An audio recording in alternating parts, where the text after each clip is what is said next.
Thank you.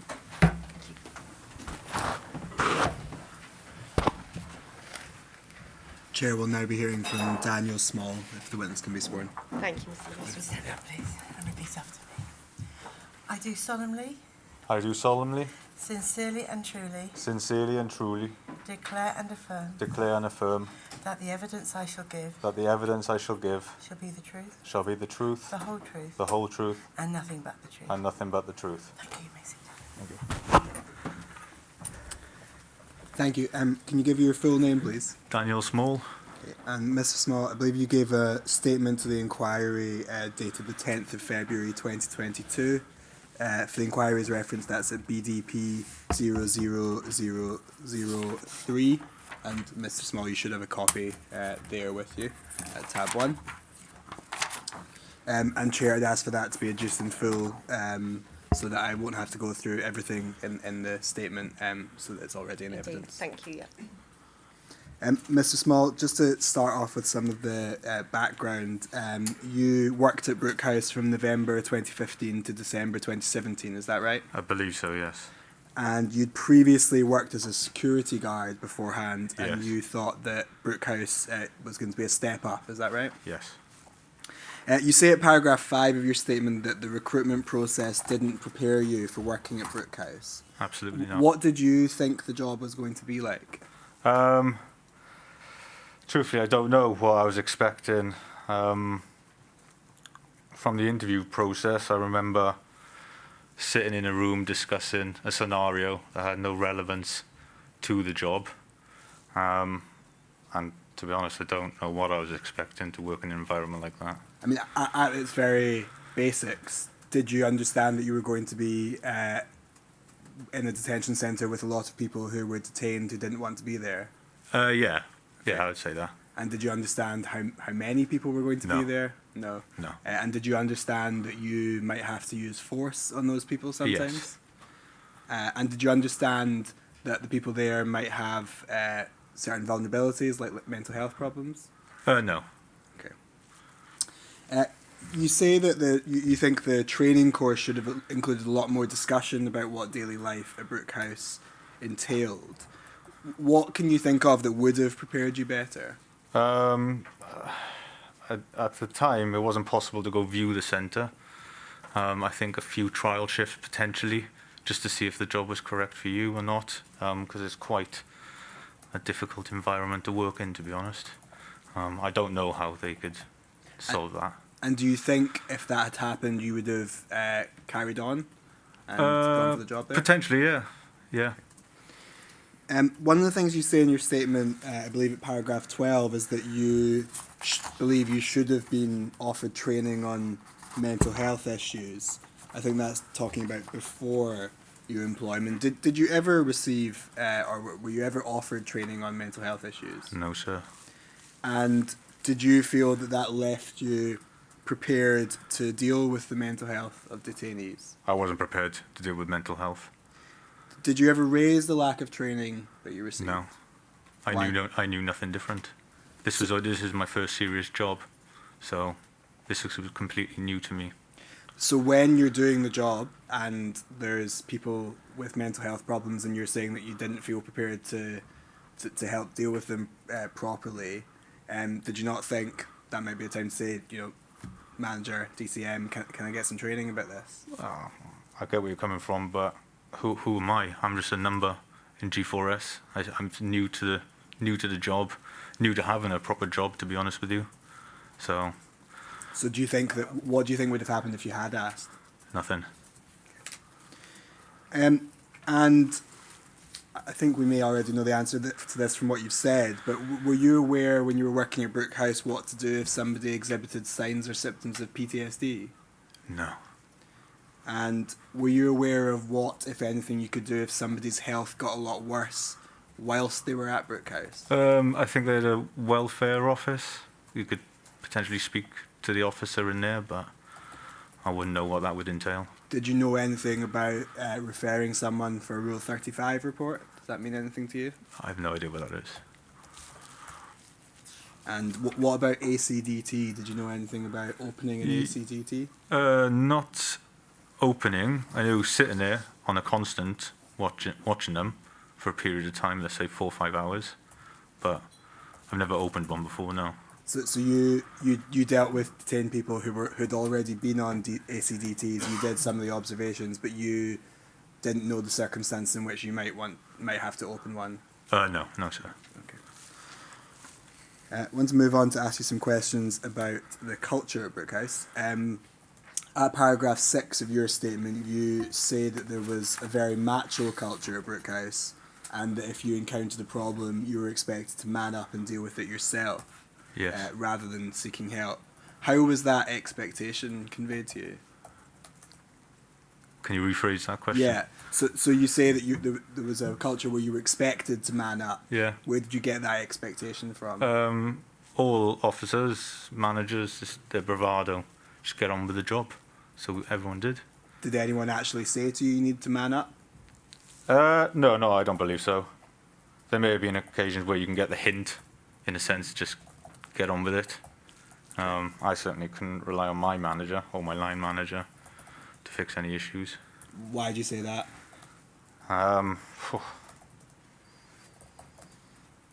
There was if you wanted to speak to the manager that I had, I guess it kind of went over his head. That's the impression that I got. Who was the manager you had? I don't remember his last name, but Ramon? Okay, was it Ramon Geraldo Alvarez? That potentially could be right, The yeah. activities manager? Yes. Yeah. And was he someone that you felt conveyed this part of this macho culture? No. Okay. No, I don't believe he had this macho culture. So are you saying that he wasn't someone that was part of that culture, but he was someone that you didn't feel like you could go to about Yes. that culture? Yes. Okay. You also say in your statement, Mr. Small, that officers wouldn't raise concerns or report incidents because they'd fear being labelled a grass, and didn't think they'd be listened to. Was this ever said to you explicitly that you shouldn't complain because that would make you a grass? Yeah, I think that sort of terminology was used throughout the centre. And did others, from speaking to others around you, other DCOs, did others feel the same way? Potentially, yeah. And did you think, whilst you were there, I know it's hard to put your mind back there, but whilst you were there, that if you raised a concern about a colleague, that you would be labelled a grass? Yeah, I reckon they would have found out who made that complaint, or nothing would have happened anyway. And is that something which you wanted to avoid? Yeah, I didn't want to step. Like I said, I'm new to this environment. This is technically, I know I had a previous job before it, but this was my first real job, and I didn't want to step on anybody's toes. You could sort of label it as me being a coward, but I wasn't going to push that boundary. And what did you think at the time about officers that raised concerns about their colleagues? I wouldn't know if they did. If you'd heard about an officer Nothing. raising I a wouldn't think concern, anything. what would you think about them? Would you think that they were a grass? No, I wouldn't. You go on, Mr. Small, in your statement to say that you felt that staff morale was very low, and that the main reason was because of the low ratio of officers to detainees. Yep. Was that the same throughout your employment from 2016 to 2017? Yes. Yeah. It subsequently got worse. So it got worse in 2017? Yeah, when they started adding bunk beds, so 3 people in a room. That was in, I think that we know that was in March or April 2017, and was that a noticeable change? 100%. If you're going to increase the capacity of detained persons at that facility, then surely you would increase the capacity of officers. And was that something that you and your colleagues talked about? As Yeah, it was always spoken about. There's no officers do anything. There's no officers do this. It was known as soon as we started. And did you have any feeling at the time about why there weren't enough staff? Like why they hadn't increased the number of staff? Well, high ratio turnover. People potentially coming into the job and then leaving. Money. What do you mean by that? Well, when in a centre like that, distributing it to different firms, aren't they going to want to make profit? So are you suggesting that the idea was that G4S would keep staffing numbers low in order to increase profits? Yeah, I do. Was that something you felt at the time? Yes. And You say that at the end of each shift you felt physically and emotionally exhausted. Was that something that you talked about to colleagues at all? No, Why not? because I had the impression just to get on with it. And that exhaustion that you talk about and the low morale, did that ever in your experience result in staff taking out their frustrations on detainees? Not that I'm aware of, no. There would be arguments within the centre. I know that officers would have a row with a detainee because the detainee's rowing with the officer. I've potentially had an argument with a detainee, detained person. It's vice versa. The environment's horrific in that place. And did you feel that there was an increased tendency to argue because morale was low? Yeah. Mrs. Small, you also say in your statement that there was a general lack of management and oversight, and say that most of the wing managers promoted the culture of manning up and not showing weakness. Who are you referring to about wing managers? All of them. I can't say that I know the wing managers very, very well. I didn't work on the wings, but I think maybe in most environments like that, it just appears for you to get on with the job. And did that culture of manning up, did that include Jules Williams, the residential manager? I can't think who I'm sorry, I'm not very good with names. Okay, you can't remember who that is? No, sorry. Okay. One of the things you say is that despite being very young and inexperienced, it was made clear to you that you weren't meant to ask for help or guidance, and you say that that was reinforced by DCMs. Was there anyone in particular you remember sort of reinforcing that to you? Well, obviously, I didn't have a load of interaction with the DCM wing managers because I was an activities officer. But I can't say that if I had a problem, I'd go to Ramon because it kind of just went on deaf ears, if you want to call it. Yeah, it wouldn't go any further. Did you have any feeling about why that was, about why you couldn't take things further with him? I think potentially that he wanted it easier. You also say that there was no system of feedback or appraisals. Did you find, was there any opportunity to learn lessons from things that went wrong? No.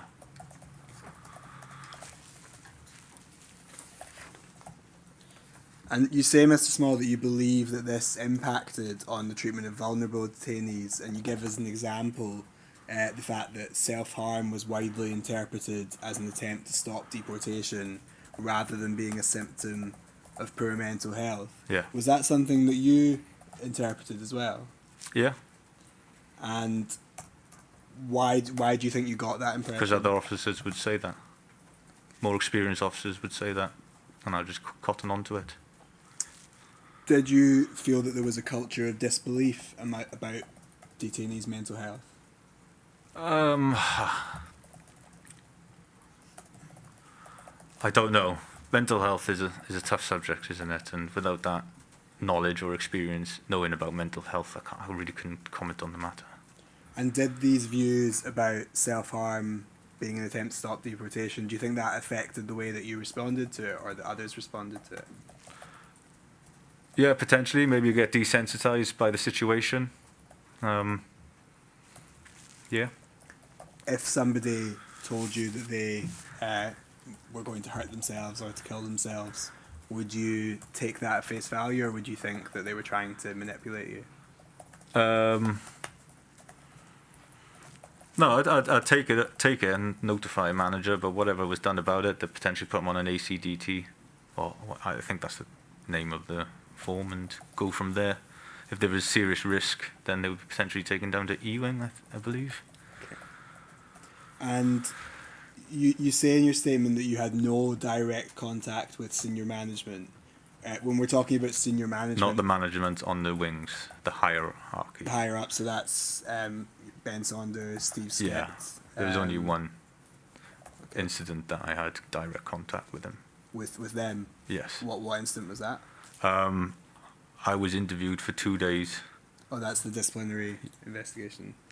Yeah, for whatever the reason that disciplinary investigation was about, because I was never notified. Okay, well, we'll come on to that. Okay. In general, were senior managers, so Ben Saunders, Steve Skett, Michelle Brown, Jules Williams, were they visible on the wings when you were on the wings? Not Ben Saunders, or who was the... Steve Skett, the deputy director. No, I didn't see him on the wings.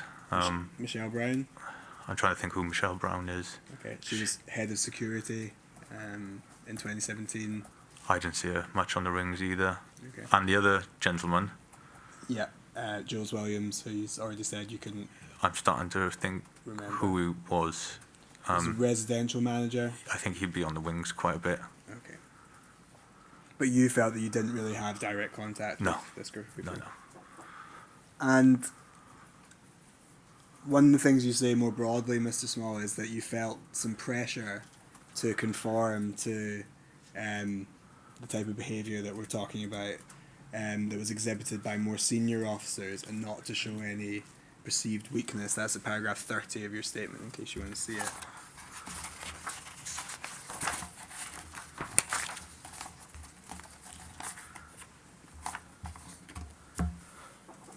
You mentioned that it was your first proper workplace surrounded by colleagues, so you felt pressure to conform to the behaviour exhibited by senior officers. Absolutely. What type of behaviour do you mean?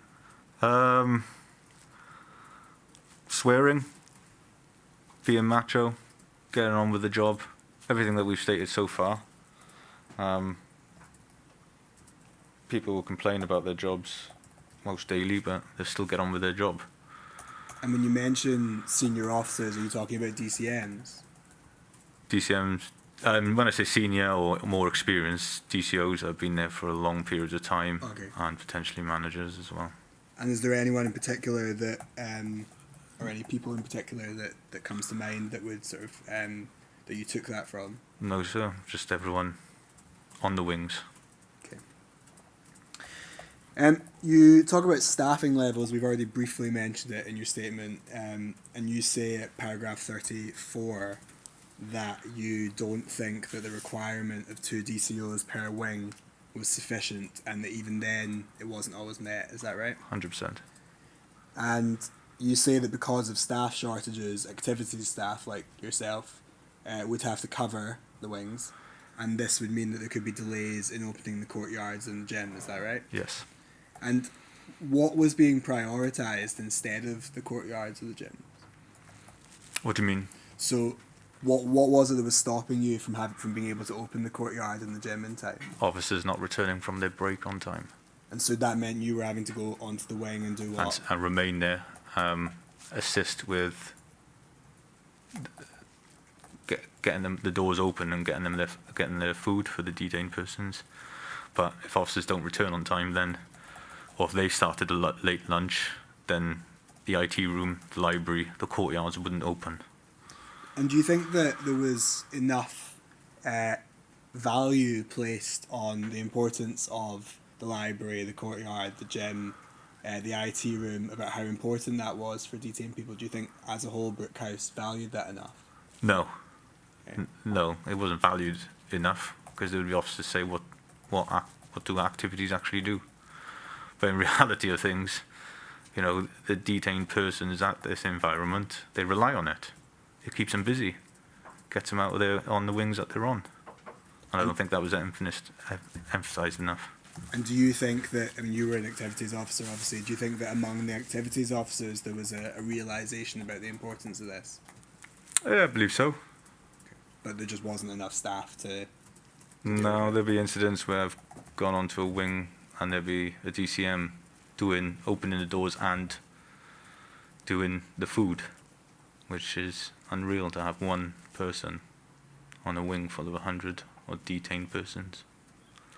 And one of the things you say, Mr. Small, is that DCOs were so stretched that it wasn't possible to engage with detainees other than on a brief and superficial level. Mm-hmm. If you'd had more time, what difference do you think that would have made? I believe DCOs wouldn't be so stretched and stressed. Morale wouldn't be so low. Activities could open up on time. Detained persons wouldn't be as frustrated waiting outside the IT room, waiting outside the gym, coming back to the wing saying we need an officer to open up this. Do you think you made, given the time that you had, do you think you made enough effort to engage with detainees? I do. I feel like I had a good rapport because I was in activities. So I'd be in the IT room and they'd have a conversation. I don't know how the wings work because I never worked on the wings other than to cover breaks or potentially when there's no staff to cover a wing, being on a wing for one day. Okay. One of the things you say, just sticking on activities for a wee bit longer, you say at paragraph 40 that activities were limited by space. And you give some examples of that. Why was the space insufficient to ensure that all detainees who wanted to participate in activities were able to do so?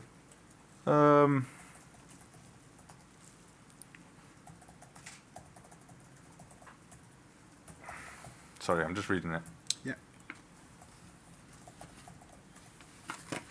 Yeah, well, obviously, in an environment like that, they're not going to have a massive courtyard due to the space that they've been given. When they want to play cricket, obviously the courtyard isn't sufficient enough to play cricket. However, they still wanted to play it, so we conducted that. But there's also other detained persons that want to play football or play another sport that there's only a certain amount of space that you can do.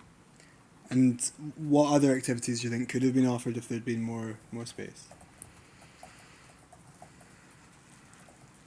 A variety of games. I don't know. So you're talking about sports and games mostly, yeah.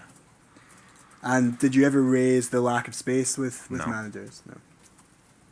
There's nothing that they could do about that. Just a couple of questions regarding relationships with detained persons. One of the things you say at paragraph 15 of your statement is that 50. 15, 1-5. 1-5. Yep. You say that you'd use Google Translate in order to get over language barriers and that you weren't aware of an official system of translators or interpreters. And we've heard evidence from quite a few other people about use of something called Language Line, which is a telephone service. Is that something you knew about? No, I don't recall that. Or you don't recall ever being told about it? And so would you have your own phone out to use Google Translate? No, on a computer. Sorry? On a computer. On the computer, okay. So would that be in the IT suite that you would do? And the library, yes. Okay. But other than, if you weren't in one of those places, what could you do to communicate with people? Wouldn't be able to. Unless they went to the wings and they used that language line, but I wasn't aware of that. Okay. Before we come on to some of the specific questions about comments that you made during the relevant periods, more generally you say at paragraph 18 of your statement that to provide some context, you say that swearing and coarse language were the norm and would have been considered as workplace banter. Yeah? Yes. Do you mean swearing among staff, or do you mean swearing at detainees, or both? I don't recall officers swearing directly at detainees, but I do mean swearing was prolific throughout the centre. It was the norm. And did you see that as, don't need to know what your background is, but was it something that surprised you in Brook House? No. No. Because? Because I assumed that you work in an environment like that, it would be prolific. And even when we were going through the phases of training for CNR, swearing was prolific. Even in the training? Yes. Do you remember who it was that trained you? No. It's on CNR. Would that have been John Connolly? Do you remember? John Connolly was part of it. Okay. Yeah. But there's a team that teaches CNR. Yeah. And one of the things you say is that with the benefit of hindsight, you realise that some of the comments you made to colleagues were completely inappropriate and you're filled with shame and regret when you reflect on them. Did you realise that they were inappropriate at the time? No. I am ashamed of the comments that I've made, and I know you're going to bring that up shortly.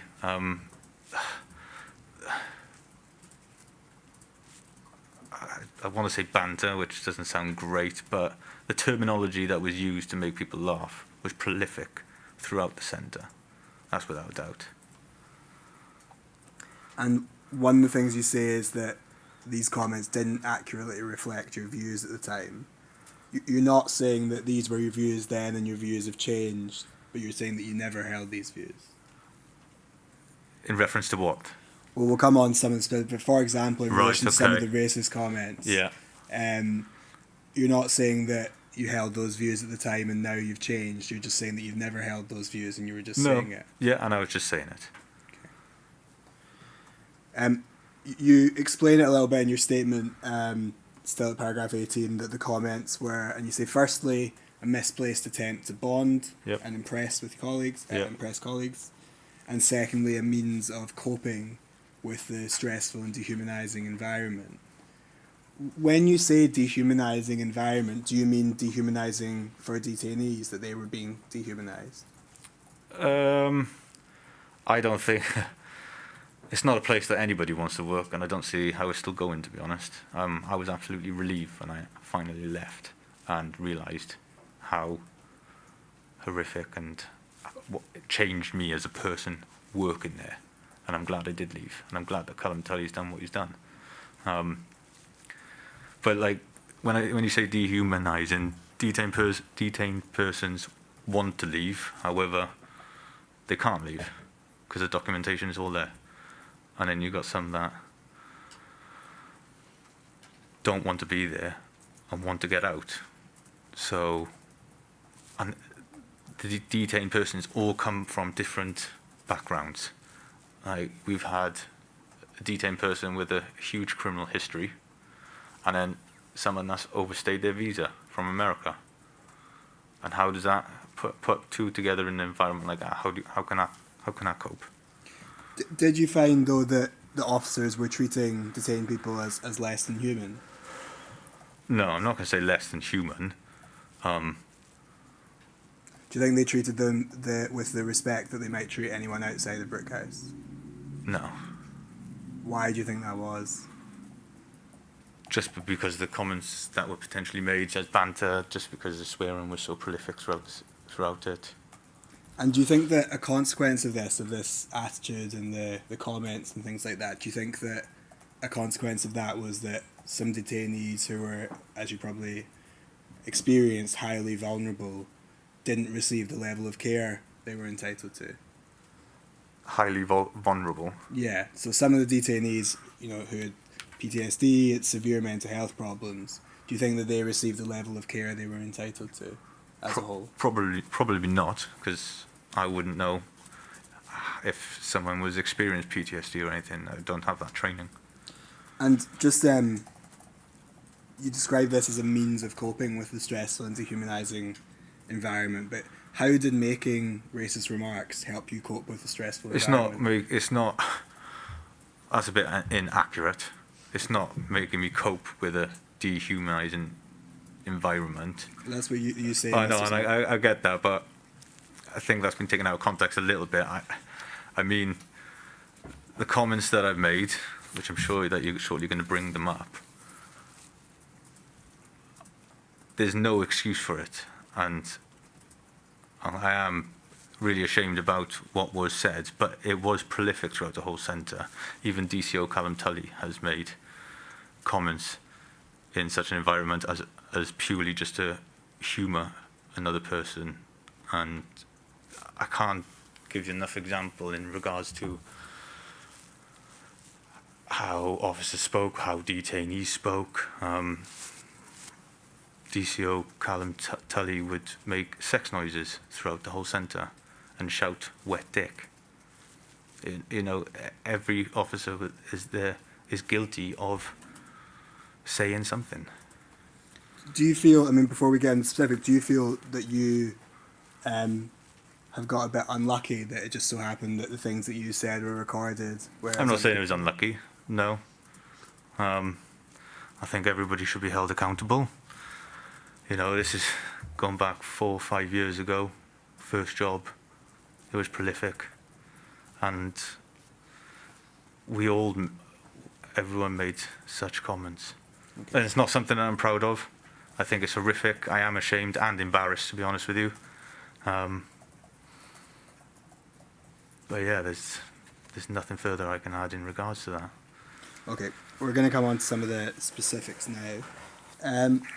First of all, in relation to comments made on the 29th of April, if we can have up on screen TRN 000021 at page 6, and it's at tab 12 of the bundle, Chair. Mr. Small, you can turn to the bundle, but it's going to come up on screen anyway, so that might be easier for you.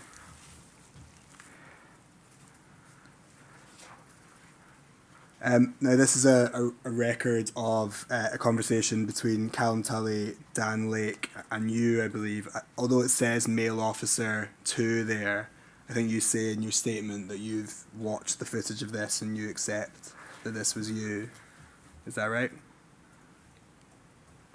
Yeah, I can assume so. Okay. Now, Dan Lake says, refers to somebody losing their rag, and it's recorded there that you say, got to be careful with new staff. Yeah, and you say in your witness statement when you're talking about this, you say that this would be referring to the fact that new joiners wouldn't be accustomed to the type of language. Yeah. Yes. So, was the idea that staff, including you, Dan Lake, Callum Tully, should be more careful about what they said in front of new staff? Well, that would be the view of everyone in that centre. Sorry, I couldn't hear that. That would be the view of everyone in that centre. And is that the idea because new staff might report you, whereas Potentially, people yeah. no longer? Did you ever reflect on why it might be that a new member of staff would report someone, whereas somebody who had been there for a while wouldn't? Not reflect on it, but we went through it when we were new. And then you get told by various other more experienced officers, and it just becomes the norm. And in reality, because I know this is obviously just a conversation, in reality, were you more careful about what you said in front of new staff? Where? Were you? Oh, right. Yeah, potentially, yeah. Okay. If we can turn over the page to page 7. It's a continuation of the conversation. Callum Tully says, if you're losing your rag with detainees, you've got to be a bit smart about that. You can't be doing that in front of new members of staff. And you say, I lost my rag once. You say it was for an Indian bloke. You say he was speaking in a different language, swearing at me. You say because he doesn't speak English, I was like, you're in fucking England, speak English. Yep. Did you say that to the detained person? Yes. Did you think that that was acceptable at the time? At the time being there, yeah, because I was aggravated that I was being sworn at by someone that I couldn't do anything about in regards to helping him. How did you know he was swearing at you if it's in a different language? You can tell by someone's body language if someone's swearing at you, pointing at you, being in your face. Did you think that everyone at Brook House should speak English? No. So why were you saying you're speak English? In an environment like that, people do get angry. It's human nature. And if someone's in your face, constantly swearing at you, when you've done nothing wrong but sit there, because I was in the library when this occurred, I remember it. I did get angry. It's not their fault that they can't speak English, though, isn't it? No, I know, but it's not my fault that he's swearing at me. Do you realise that, or did you realise at the time that there was a difference in the power that you had and the reason that you were there? There's one person's there who has no choice in being there, is being detained, and you, however horrible you found it, chose to work there and are turning up for work every day. Did you realise that there was that difference in power between you? Not at the time, no. I do now. Okay. I think a bit of immaturity played in my part when I was there at the time. And Callum Tully says here that if Liz was stood there next to you, you wouldn't have done that, would you? And you say, fuck no. Do you remember who Liz was? I have no idea. Was the reason, if you can try and think back then, was the reason that you wouldn't have done that in front of Liz that you thought she might have reported you? Or that someone might have reported you? I don't know, to be honest with you. I don't know who Liz is. Because one reading of this would be that you were agreeing that if Liz had been next to you, you wouldn't have done that, and that's because you realised that it was unacceptable at the time. That's, Do you accept that? I'd agree with that, yeah. more broadly, again, this is you talking as a whole about your comments, Mr. Small. You say that these were comments made in private interactions with colleagues and didn't in any way impact on your treatment of detained people. But this is an example where it was a comment to a detained person, wasn't it? Yeah, and I've acknowledged that in my statement, spoken the truth in regards to this, that one time that I was angry that someone was swearing at me constantly in my face. Okay. Do you think this is I know it's hard to remember, but do you think this is the one time where you lost your rag with a detained person? I'd say that I was angry, yeah. Do you And think that happened more often than that once, though? No, I don't think I've directed anything at anybody or any detained person. Moving on to some comments you made on a different day, this time on the 31st of May 2017. If we can have up on screen TRN 0000101 at page 10, and Chair, that's at tab 13.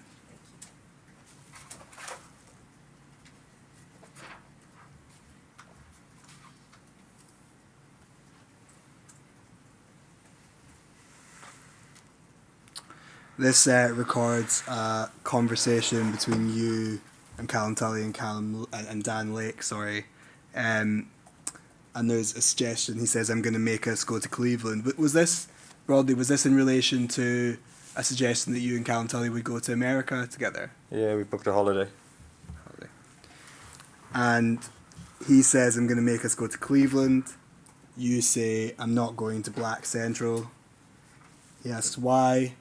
You say too many blacks, it's 80% black. And when explaining these comments, Mr. Small, you say that these remarks were typical of the kind of language you were used to hearing from other staff members, is that right? Yeah. So things like that, too many blacks, it's 80% blacks, was typical. Yeah, along those lines. Can you give us... I've got no example of it. I'm ashamed of those comments. I can't reflect any further on it than the environment that we worked in was... I've got no excuse, and I can only apologise. It's not acceptable. I think immaturity, stupidness, and downright pathetic played a part of it. I appreciate that it's difficult to remember specifics this long ago, but obviously one of the things you say is that this is typical, and one of the things this inquiry is trying to look at is how widespread this type of behaviour was and amongst whom, what level of seniority. Are you able to help us at all with what the names of officers that would be making comments like this as well? No. Is that because you don't remember, because you don't want to tell us? No, I generally don't remember. It's how do you explain 2 years working in an environment like that and narrow it down to few incidents when it was, such terminology used by everybody within that centre, including DCO Callum Tully. How often do you think you would hear comments like that? Too many blacks, it's 80% black. I wouldn't say it was that exactly, but Sure, but along the lines. Yeah, how often? On a regular basis. Every day, every week, every month? Every week. Every week, okay. That doesn't reflect who I am. Okay. Within the transcript, if we read down, we can see that there's some discussion about the fact that I think Dan Lake says he couldn't have said that at a worse time. The only black worker in here had walked past. That suggests, Mr. Small, doesn't it, that everyone realised that what you were saying was offensive because you were worried about a black worker described as half-caste by Dan Lake would be walking past. Sorry? So there's a discussion down, as you'll see, where there's reference to the fact that Dan Lake says he couldn't have said that at a worse time. The only black worker in here walked past. And I'm asking you whether that suggests that the three of you, but you particularly, realised that it was unacceptable at the time. Because you'd be worried about a black worker walking past. There was other black people working in that, so how is that correct? Well, I'm asking you. Dan Lake says he couldn't have said that at a worse time. The only black worker in here walked past. I don't know. You say in your statement that you can only apologise and explain you were motivated by bravado in making these comments. Why did you feel that you had to show bravado to Callum Tully and Dan Lake? Because Callum Tully would also make jokes and be bravado. And why did you feel that you had to show it to them? I don't know. If we can go to page 21 of the same document, please.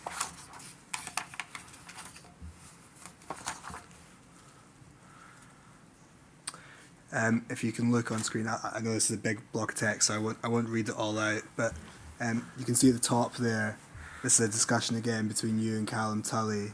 Okay. And there's a discussion about somebody coming out of CNR sweating. Callum Tully describes him as he's only a little guy, and you say he was down the block screaming, shouting, he's on ACDT now, everything funny.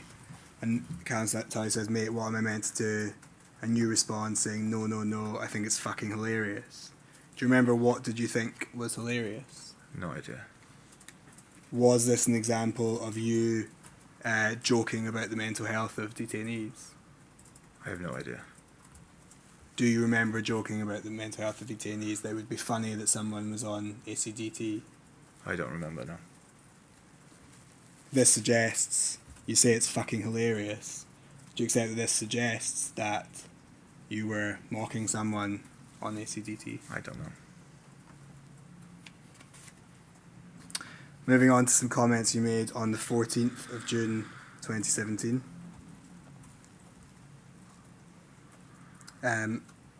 If we can turn firstly to TRN 0000092 at page 21.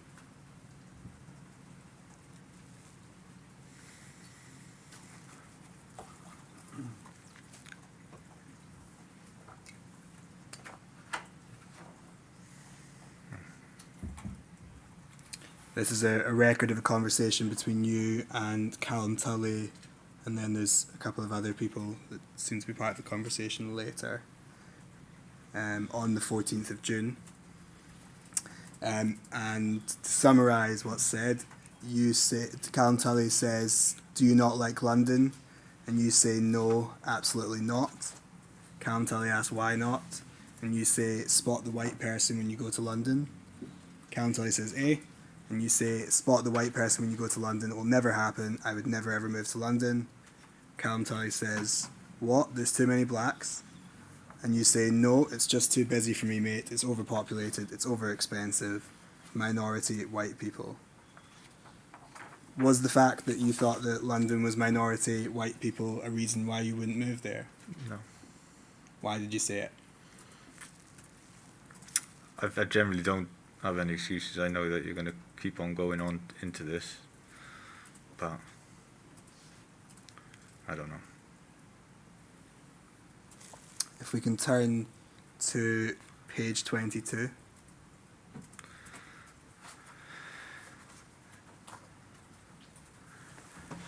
Callum Tully says that he saw a statistic recently, and then carries on at line 661, saying, I saw a statistic the other day that white people are a minority in London. And you say, you know, by 2050, white people will be the minority in the whole UK. Callum Tully says, really, how do you know that? You say statistics, whatever they call it, there was a paper. And then you say, I wonder if I can pull out the race card then. I'll find out. What did you mean by pull out the race card? I don't know. I don't recall this. Is that a phrase that means anything to you, pulling No. the race card? No. I mean, you said it, Mr. Small, so try and help us with why you might have said it. I don't know. One of the things that you say broadly is that this didn't reflect the attitudes that you held at the time, but I'm going to suggest to you that this suggests quite a deeply racist attitude held at the time. I'm going to suggest that you're wrong. Okay. I don't mean to be rude, but when you're young in an environment like that and all DCOs make various comments throughout, you kind of pick it up. And then that was the environment that I started to mould to. You started to what, sorry? Mould. Mould to. You don't realise what you're saying or how it can affect someone until you're out of that environment. And even after this inquiry, it will only revert back. Even whatever company takes over, whoever they take over, they'll all want to make profit. The morale will always go back down, and the environment will change. So do you feel like these type of comments, this type of behaviour is inevitable in a place like Brook House? I believe so, yeah. I think the way that people speak to each other, detainee on detainee, officers making jokes, I think even after this inquiry, it won't solve the issue that is going on there. And I'm curious, when I appreciate that you say that you're ashamed and that you're embarrassed, and obviously these recordings were put to you, or these transcripts, and I think you saw some of the footage were put to you as part of this inquiry. Were you aware that you'd been recorded saying these type of things until the inquiry? No. Okay. Now I want to ask you about a different set of conversations that day. We have a transcript of a video diary that Callum Tully made at the end of the day. TRN 0000068. And it's at page 6 of that, please. If you can have that up on screen. From the chair, it's at tab 15 of your bundle.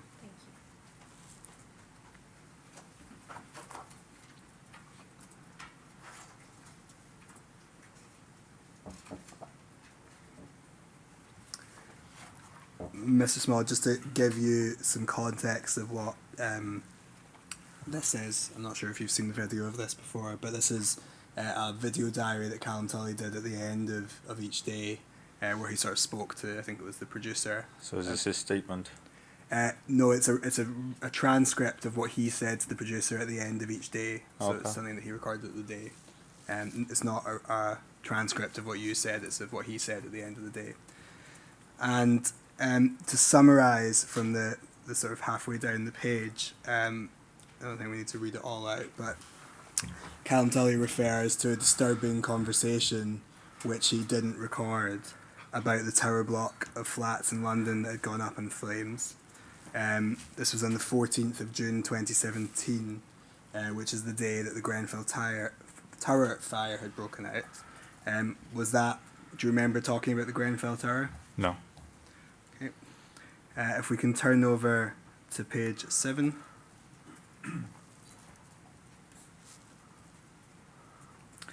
He says that you were talking about this fire in the tower, and he says, and Dan came out with the comment, he goes, oh well, that's a few less foreigners in England. Mm-hmm. Do you remember saying that? No.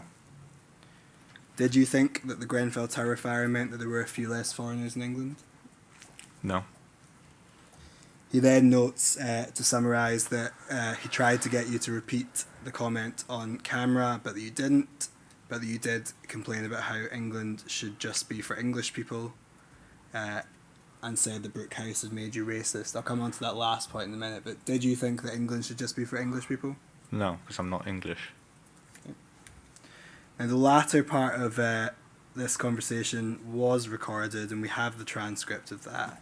That's at TRN 0000092 at page 50. Mhm. 50. That's tab 14.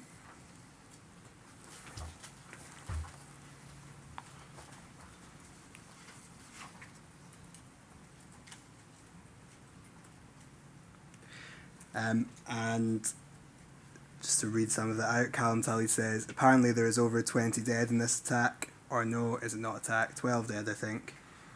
And you say, yeah, 12 foreigners. Callum Tully says 8. You laugh, or it records you laughing, saying 12 foreigners, man. Then Callum Tully says, yeah, but Dan, doesn't mean it's a good thing. You say, well, no, I'm not saying it's a good thing. Tully says exactly what you said. Dan, you say, it's just, have a look, thank you. Callum Tully says, depends what you class as a foreigner.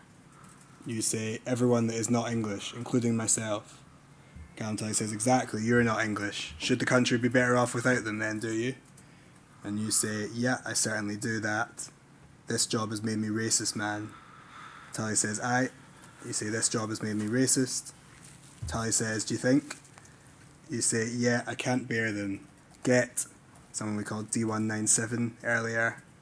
I come from Jamaica and I'm gonna fucking kill you, any English person. Which is recorded as you having said that in a Jamaican accent.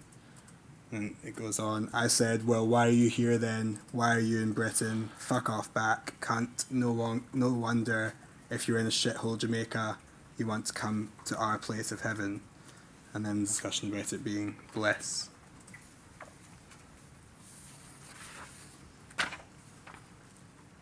Do you maintain in relation to these comments, Mr. Small, that they did not reflect your actual views at the time? Yeah, I maintain that. And again, I'd suggest to you that these sort of comments... Are not nice comments. I understand that. I really do. And I am ashamed of the comments that I have made. But I also take the mick out myself for not being English. I am doing it as banter in that facility because that's what it was like working there. Now there's no excuse in regards to this. I get that. But I can't comment any further on it because I used to take the piss out myself because everybody did. Where you're talking about the fact that Brook House had made you racist, I mean, it records you here saying this job has made me racist. Yeah. And you say in your statement that if you'd said that, you'd have been referring to the fact that you'd never made any racist remarks until you became a DCO and witnessed the casual use of racist language around you. Is that your evidence that you would never have said something like this before you were in Brook House? Not at all. And you say that that's because the environment there moulds you. It changes a person working in an environment. It makes you angry working there.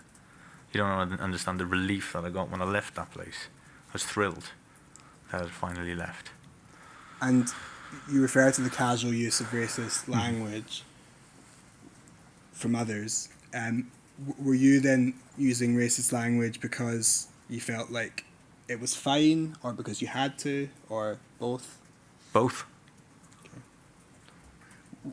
What do you think would have happened if you hadn't sort of joined in and used this sort of language? Nothing. Now, you again say in your statement the casual use of racist language by those around you, including some managers. I know I've asked you this question a few times, but you obviously remembered enough to be able to say including some managers. So you knew it wasn't just DCOs. Which managers were using casual racism? All of them, let's say. I can't put it specifically. There'd be jokes here, there'd be jokes there. In incidents, there'd be jokes. But it would be various people. And so do you think that your comments were a reflection of a widespread racism held among staff? What do you mean? Do you think that staff at Brook House were racist? That's a difficult one to answer because you're not directing it at anyone. I'm not directing it at anyone. They're in private rooms, let's say, with no one about, roughly. But you're not purposely being racist to a person. You're just making inappropriate terminology that was used for banter within that facility was rife. But I've not directed that at anybody. And I didn't see any officer direct that at anybody. Regardless of whether they directed it at anyone, do you think that they held racist views? I can see how someone would be upset and how they'd be offended by such terminology, yeah. That's not what I'm asking. Sorry, I'll rephrase it. Language like this, which you say was used by other people as well, do you think that that reflected racist views held by staff at Brook House? I don't know. But you say you didn't hold any racist views, even though...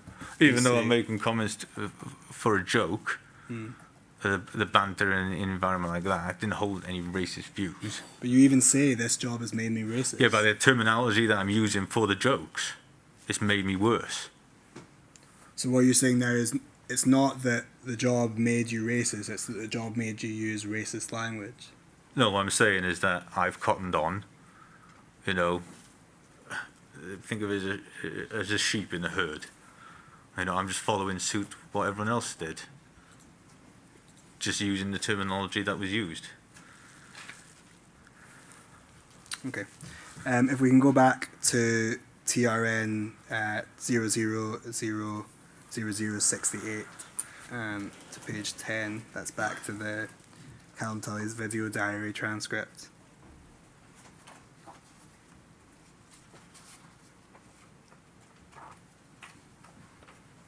Actually, if we can just go to the previous page, to page 9 at the bottom first.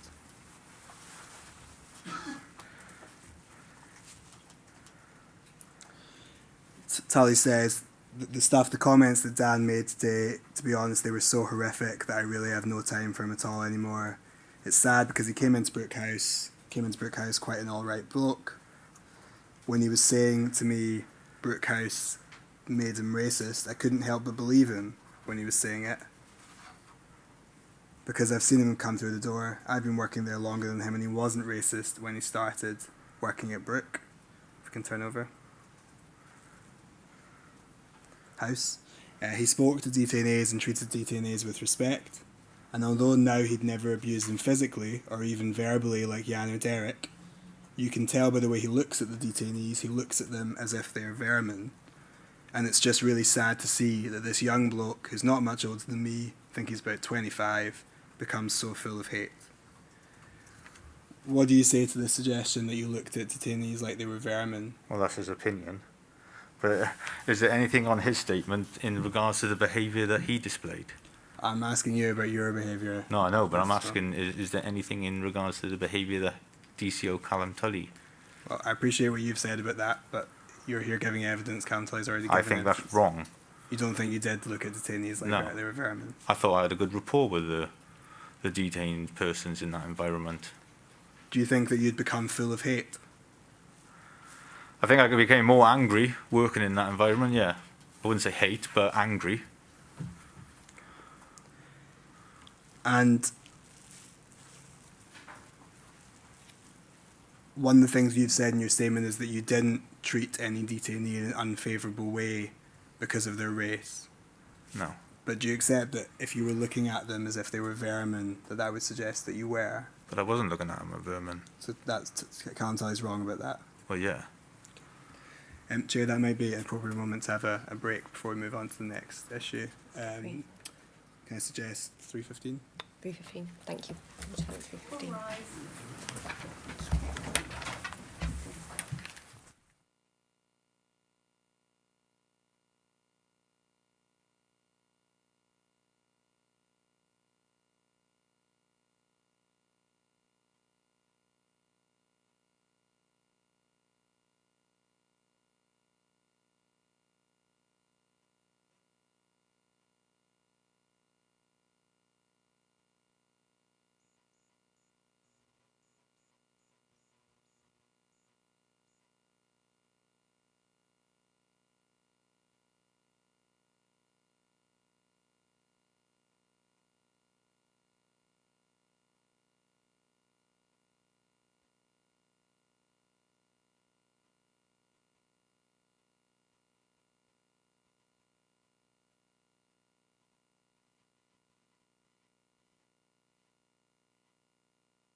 Thank you very much.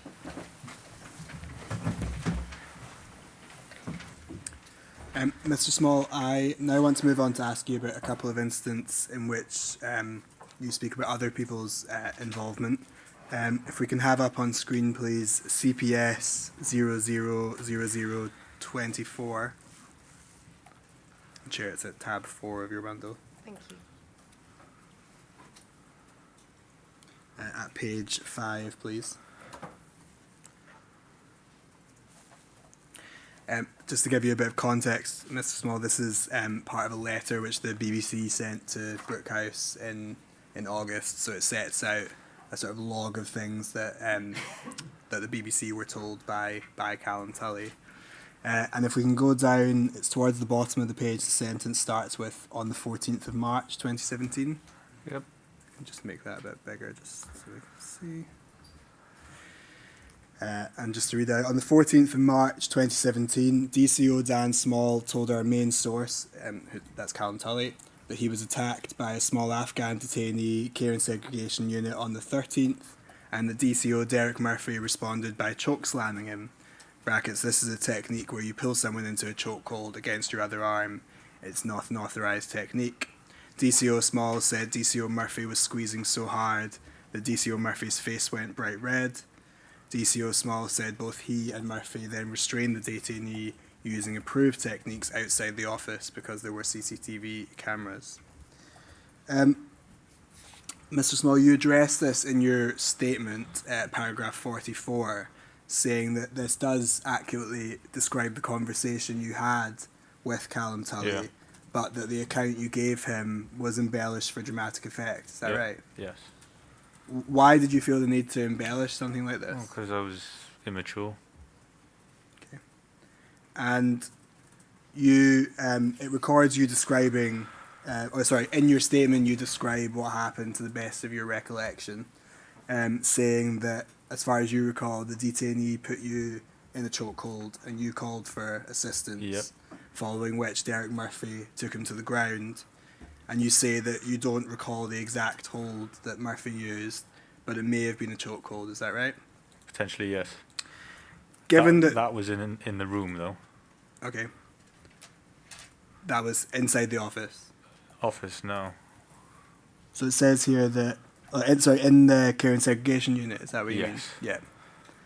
So you were, as far as you recall, and I appreciate this was 4.5 years ago, but as far as you recall, you were attacked. Yes. You call for assistance. Yes. Murphy comes. Yes. Murphy takes him down. No. No. What am I getting wrong there? I was attacked from behind. I've called for assistance. Derek Murphy and a DM or DCM. I want to say, can I say the name? Yeah. Dixon? Is Yeah. that Dix. Dix, yeah. Steve Dix. Yeah, yeah, I believe so. Then he's escorted into his own room again. And then the detainee went for me again. That's when Derek grabbed him, took him to the floor. Okay. And given that this is recording you having described it as a choke slam at the time, is there anything which makes you doubt that now? I wouldn't say a choke slam. Obviously, Derek has grabbed hold of him because I didn't. I flinched, believe it or not, when he swung at me, and Derek took control of the situation, took him to the ground. I have exaggerated when I don't know why. That's just my immaturity at the time. Quite pathetic, to be honest. But how he's grabbed him, it happened in quick concession. I have no idea where he's grabbed him. And do you remember DCO Murphy, because it describes him squeezing so hard that his face went Yeah, I think bright that red. was an exaggeration. Do you remember that his face going red? No, I don't remember his face going red. And the last sentence here, which is that DCO Small said both he and Murphy then restrained the detainee using approved techniques outside the office because there were CCTV cameras. Do you have any idea what that means? I have no idea what that means. Okay. I didn't touch the detainee. Derek took control.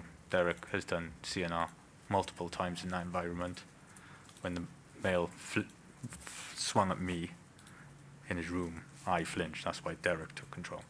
And do you think that you were telling Callum Tully about this because you'd been attacked and that was something you would tell someone about, or because Derek Murphy had used a type of force? Oh that no, was I was surprising?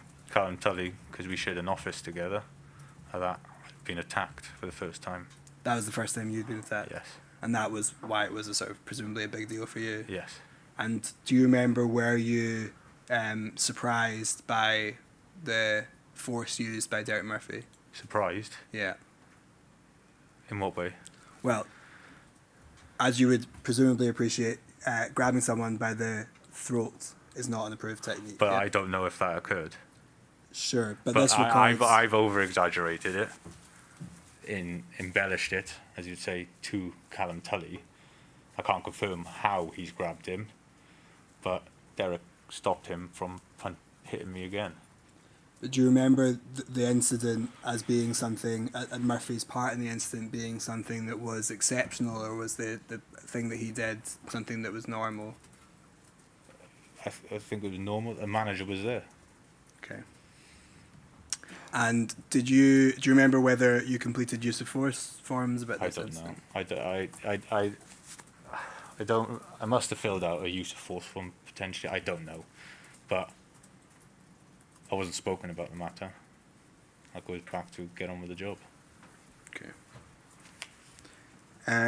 And you thought it was... I know you said Dixon. I think not that I don't know of anyone called Dixon, so I think probably Steve Dix was present. Was that a manager who you had a lot of interaction with? I've spoken to on a few occasions. I wouldn't say a lot because they're all wing managers, whereas And would the fact that he was there give you comfort about sort of what had happened? Or did the fact that he was there give you comfort about what had happened? in what way? So if it had just been you and Derek Murphy and nobody else there, and let's say Derek Murphy had used inappropriate force, presumably you might have felt that you had to report that, or that was something that you had to deal with, yeah? Yeah, Whereas if a manager was there, would that have changed your approach? I don't know. Okay. I want to ask you, Mr. Small, about the incident involving John Connolly on the 17th of May. You describe this in your statement, which I'll summarise first. You describe it paragraph 45. You say you were gathered in the stairwell Yes. for a briefing. You say you were petrified, and that Connolly told you that you were going to drag a detainee around the corner and essentially beat him up, yeah? Correct. And in your experience, was it normal for John Connolly to advise staff to use violence against a detainee? Not that I'm aware of. That's the only incident he's taken control of, or I was involved with. I haven't had many. There's probably one occasion I've actually used control and restraint. Other times it's been planned, but never anything occurred. And was that the only time during your time at Brook House that you remember hearing a staff member telling other staff members to, as you say, essentially beat someone up? That was the first time. Yeah, I believe so, but it didn't surprise me. Because? Like I said, that environment in there. Because, I mean... It is a macho environment, I'm not going to lie. It is a horrendous place to work. And just to sort of drill down to that a little bit, because obviously we've talked a lot about the culture in the context of sort of bragging and comments Yes. and racism, and obviously what we're talking about here is, and it's potentially something a bit different, which is Yeah. actually using violence against detained people. Is that something that was also widespread? That was the first time I've heard it. Okay. And do you remember if you heard it after that as well? You were still employed for about 9 months after that. Oh, no, sorry, 6 months after that. I didn't know I was there for that long afterwards. This is May 2017, and you left in December 2017. All right. No, not that I'm aware of. And you say in your statement, Mr. Small, that you categorically wouldn't have carried out these actions, Absolutely not. but you couldn't directly challenge a more senior officer without being labelled a grass, yeah? Yeah, and the fact that I was a coward. I wouldn't report it. But you wouldn't do it. I wouldn't do it, definitely not. That's not who I am. I've used CNR once, and every other time is tunnel vision because it's petrifying. I can't say that I'm fully trained in CNR to what you'd want to be confident at, because you were never used. They were normally used on other officers that have done it multiple times. but I would never have carried out whatever he said. Definitely not. I know it's a bit speculative or hypothetical, but Okay. given that he was telling you to do it or telling everyone to do it, and you say you wouldn't have done it, what do you think you would have done? Would have gone a different route. Wouldn't have come back through that staircase. I don't know why he would have thought we would have gone into that staircase. CNI is it's difficult at times, and you wouldn't go down the most complicated route of thin, narrow stairs. So I think why he said it, I don't know, but he said it, and I wouldn't have carried that out. You say that under the pressure of the situation, your reaction was to indicate to DC Connolly that there was a camera above him in the hope that he would stop talking and abandon his plan to attack the detainee. Yes. Yep. Was your reason for pointing out the camera also that you were you wanted to point out to him that he might be caught if he did this? No. And if we can, It was definitely not. It was a challenge in a cowardly way that I wouldn't have carried out anything like that. You know, I didn't like CNR anyway. That wasn't me. I was generally, my leg was shaking, adrenaline, tunnel vision's gone through. I wasn't used for CNR a lot. was that as far as you know? Do you know why that was? Well, they just picked normal ones that carry it out. Again, not normal ones, but the guys that they are bigger and I guess used all the time. We're going to play a clip from that footage because I want to ask you a couple of questions about it. It's at KenCov 1019 V 2017 0517000016.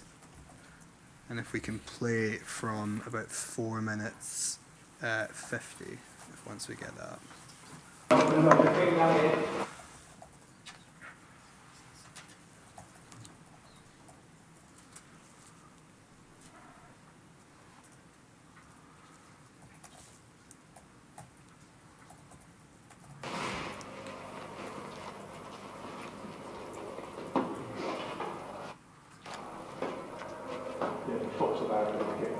I think it's froze. It might just be buffering or something. We'll wait a little minute.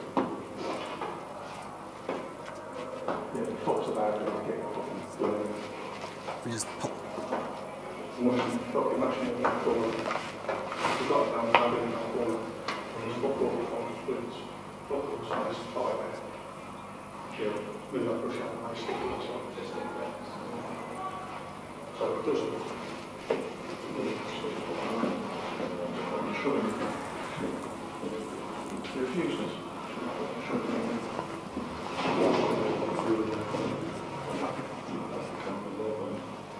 I'll just grab the cunt.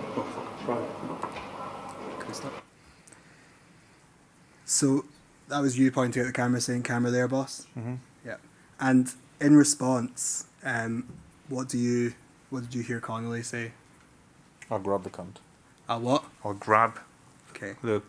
I don't know if I can swear, but... Yeah, you can swear. Grab the cunt. So Callum Tully gave evidence that when he heard it, he heard Connolly saying, "I'll scrub the cunt. I'll scrub the cunt." But do you? Oh, I don't know what that means then. Why did you think he'd say, "I'd grab the cunt" in relation to you pointing at the camera?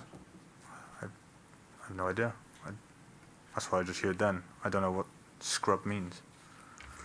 The suggestion from Callum Tully was that Connolly was talking about wiping the camera, Oh, well, I didn't know that. but you didn't hear that at the time. No. Okay.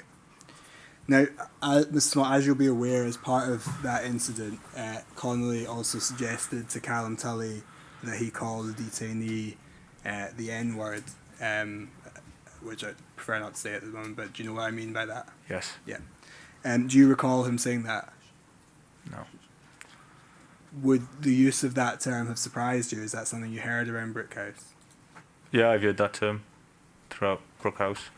But John Connolly's a senior... Well, I don't know if he was a senior officer, but... Experienced officer. Experienced, and he taught CNR. And that's what I've reiterated throughout. So, as part of this context where he's telling you to, as you say, beat someone up and using that language, that was surprising to you because he was someone who taught CNR? Yeah. Yeah, coming from an instructor on CNR, don't think that was correct on what he's said. Okay. You say that you didn't report the incident for fear of being labelled a grass and because you didn't think anyone would listen. Was there any pressure applied to you by anyone to report or not report? No. No. Was there ever any pressure applied to you from a manager or a colleague not to report something? No. It's just common practice. Had you wanted to report it, or had you felt able to report it? I wouldn't have, because I was a coward. Okay. He taught CNR. He was well respected amongst the managers and the hierarchy. What could I have done in that situation? Would your concern, or if you can recall, was your concern the way that people might talk about you, or was the concern that Oh, yeah. the way Yeah. people might talk about you? Yeah. Might talk about it, not trust you anymore. That's just the environment that you're in. Okay. If we can move on to the disciplinary investigation that you were subject to after the Panorama programme. First of all, if we can go to CGS 004326. That's tab 8 of your bundle, Chair. Thank you.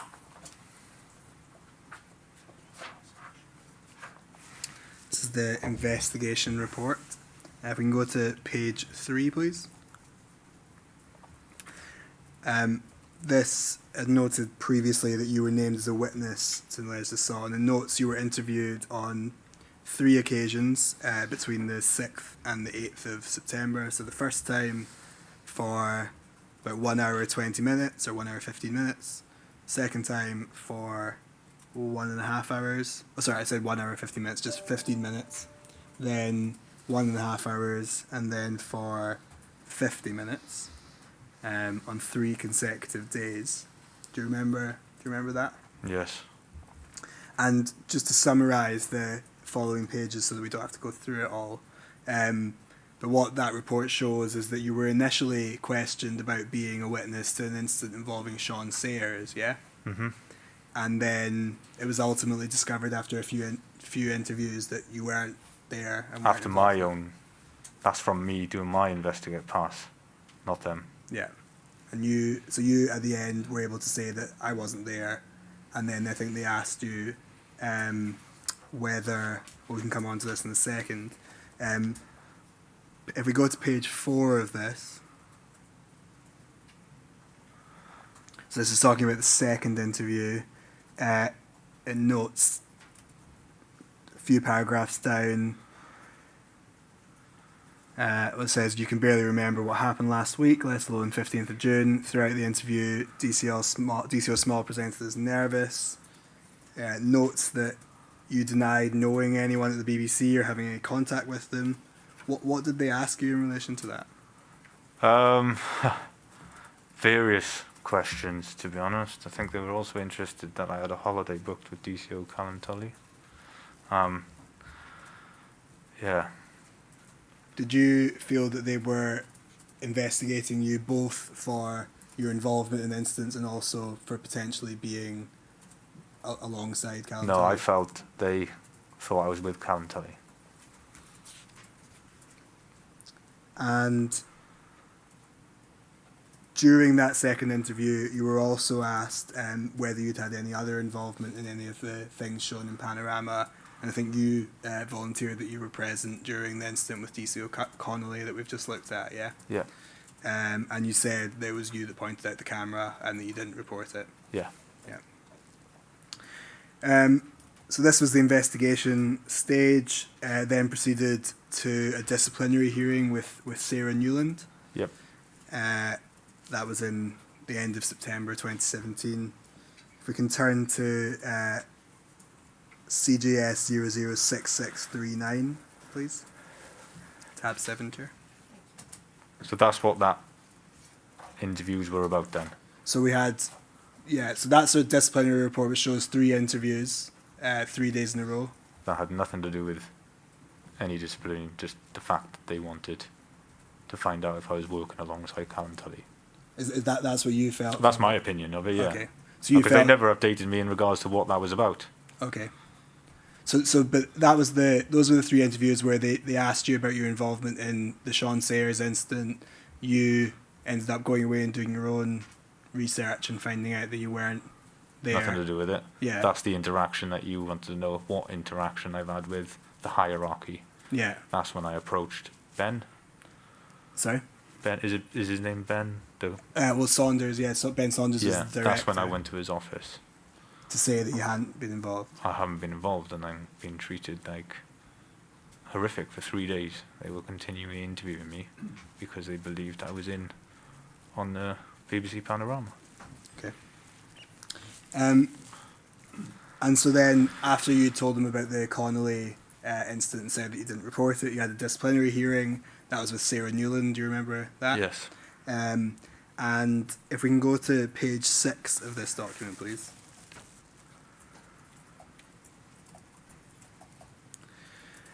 These are notes of the disciplinary hearing. I've sort of plumped this in the middle rather than going through it all. I just wanted to ask you about a couple of things in this. Yep.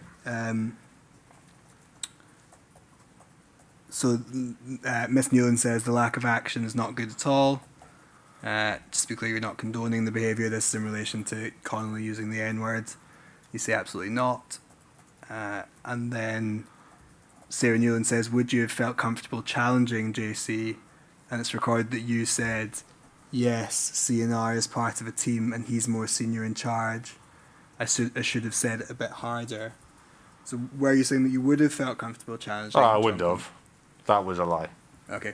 I'm telling you now that 5-6 years ago, my immaturity level was different to what it is now. And a lot of growing up. I was a coward. If you can remember, why do you think you said that to Sarah Newland?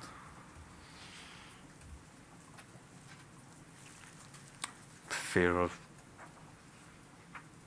being told off for that. Did you want to seem like you were a staff member that would feel comfortable challenging because you were worried about what may happen to your job? Yeah. Yeah. And it's also, I think, on that same page that it suggested that you should have reported it, as we've already talked about, and you say during that interview that you forgot. Was it that you forgot, or was it just that you didn't want to report it? I wouldn't have reported it, not then anyway. That's without doubt. I didn't hear him use that terminology. Yeah. And like I said, how can you report? There wasn't it wouldn't feel comfortable reporting it. I think at the bottom of that page, if we can try and go down. Yeah. Sarah Newland says, if JC assaults him, it's too late, you're part of it. This is why reporting may sound like grassing or snitching. However, the incident could have been different. You're fortunate it's not one where CNR was used. I'm trying to keep this in balance with the stress you're under. You said they were more worried about me working for the BBC. The BBC put me as a witness. Everything G4S has asked, I have done it. 91 hours I worked in that week. It put me under stress. I'm sorry for not reporting it. Was working 91 hours in a week normal for you? Yeah, it'd be 12 hours days. If an incident has occurred and they're not locking up or they refuse to lock up, then that means you'd be staying on a lot longer. And then, I had to travel an hour to get there. Is that including travel? It's like an hour and a half in the morning, just because of rush hour from Gatwick, and then there's about 45 minutes home. Is the 91 hours, as far as you can remember, would that have included your travel time each day? I don't know. I'm sorry. Trying to do the maths in my head, but I think 91 hours a week would be more than 12 hours a day for 7 days a week. But you weren't working 7 days a week, 12 hours a day, were you? I'm sure. I'm trying to think of the hours that we did. I think I generally can't remember. We've heard about 13-hour shifts. Yeah. But am I right in thinking you wouldn't have been working 7 days a week? No, I wouldn't have worked 7 days a week. Okay. Regardless of the exact number then, the amount of hours that you were working, what impact do you think that had on you? I was just tired. I was fed up. I really was. And there's no excuse, I know that, but it got too much. we then can see, although I don't think we need to turn to it, that in the disciplinary outcome letter you were given a written warning for not reporting the John Connolly incident, and you say that you were content with the outcome. You thought Yeah. written warning was fair, Yeah. and you didn't appeal. And if we can just turn to, actually we don't need to turn to it, but I'll just put it to you. There was a wider report on staff behaviour that described you as a young DCO subject to peer pressure. Do you think that's a fair description of you at the time? Yeah. I would say so, yeah. If anyone told me to do anything, I'd just do it. And Who commissioned that? we can go to the document. It's CJS 000813.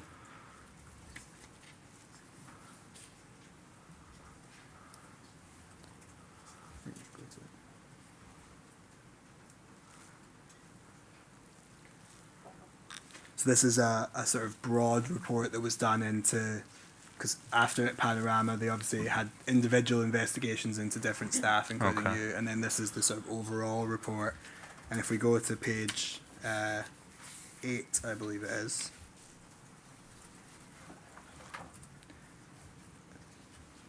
It has the sort of table of staff members, and then it has you, mentions what you'd been disciplined for, says 1 year's service, no disciplinary record, part of team in stairwell, points out camera to indicate that actions being discussed shouldn't take place, young DCO subject to peer pressure, admits failure to report inappropriate comments. Okay.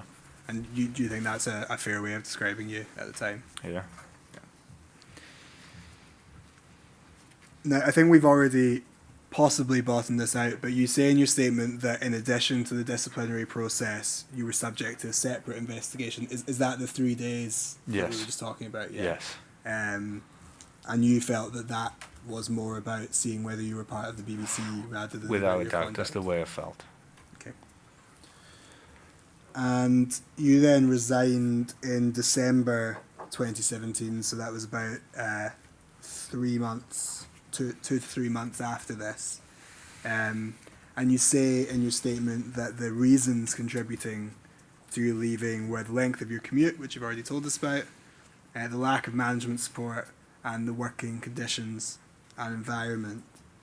We've already talked about the length of your commute. That's obviously not something that could change. You had an exit interview. Do you remember who that was with? I have no idea, no, sorry. I think it was some part of HR. Okay.